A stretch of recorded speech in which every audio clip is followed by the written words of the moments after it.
Check out our cool lion project that we're going to be working on. He's a line lion. We're going to be using some line variety, as you can see, to kind of design our lion's mane.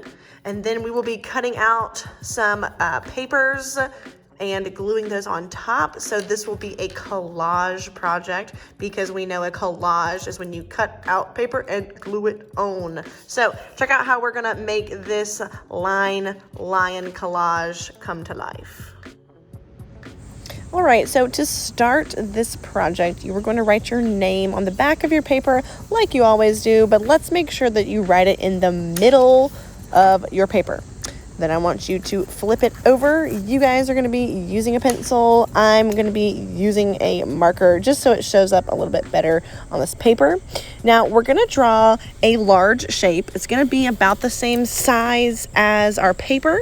So I'm kind of just following along the edge, but you can think of this shape kind of like a square with rounded corners. Okay, so the edge of this shape is really close to the edge of this paper because we don't want it to be much smaller than the paper. Now, after you have drawn this rounded corner, square rectangle shape, then I want you to cut it out very carefully, and you can just throw those scraps away. We're going to start by adding a little dot in the very center of this paper, and we're going to draw a couple of straight lines, one out towards the top right corner and one out towards the top left. Kind of makes the letter V. And then one to the right and one to the left. And then we're going to do one down to the bottom left and one down to the bottom right. So essentially these lines are just breaking up that shape into about 6 equal-ish pieces. So then you're going to get a box of oil pastels, and today we are just going to be using warm colors, which is a red, orange, yellow, and the pinks. You're going to use those warm colored oil pastels to draw some different types of lines. We've been talking about lots of different types of lines, so you can choose whatever kinds of lines you would like, but I would like for you to use some different warm colors, different lines in each section. After adding a different line to each section, then if you want to go back with some other warm colors and add some just a little spicy variety to some of those colored sections, you can do that, but let's just make sure we are still using warm colors. Okay, so after you have your warm colored oil pastels drawn in all of those different lines, you're gonna get some liquid watercolor paint. So we're using watercolor paint, but it is in the liquid form. So you're gonna have some different cups. You will notice that these are also warm colors.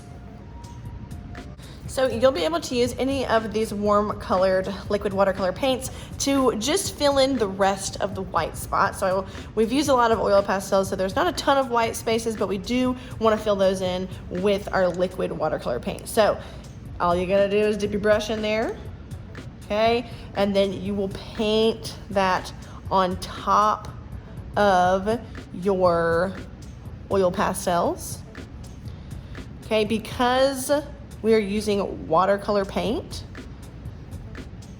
they do not mix together. So you'll notice that the oil pastels kind of create a barrier so that none of that paint mixes with the oil pastels, and you can still see the lines that you drew kind of underneath that paint. So that paint really just fills in the background. So we have 1, 2, 3, 4, 5, 6 sections. So I'd like for each section to be a different color.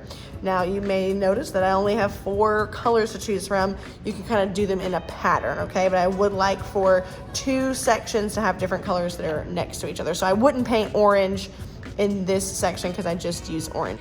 Now you will have a water cup. That is so that you can wash your brush in between colors, just like you normally would if we were using regular watercolor paint. So I'm just gonna dip it in and spread it out. If you're using the same color, so I just got some more red on my brush, then you don't need to wash your brush if you were using the same color. But if you're gonna change colors, then you're gonna need to wash that brush. You have a messy mat underneath your artwork. That is so that you can paint all the way to the end of your paper and also not get any paint on the tables.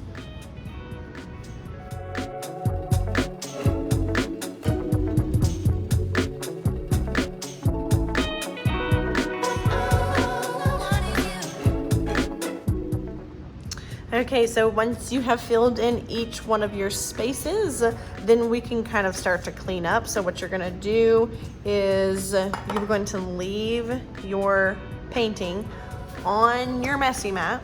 So don't pick it up because it might drip, okay? So just leave it right on your messy mat, nice and flat, and we'll put it in the drying rack on top of the messy mat.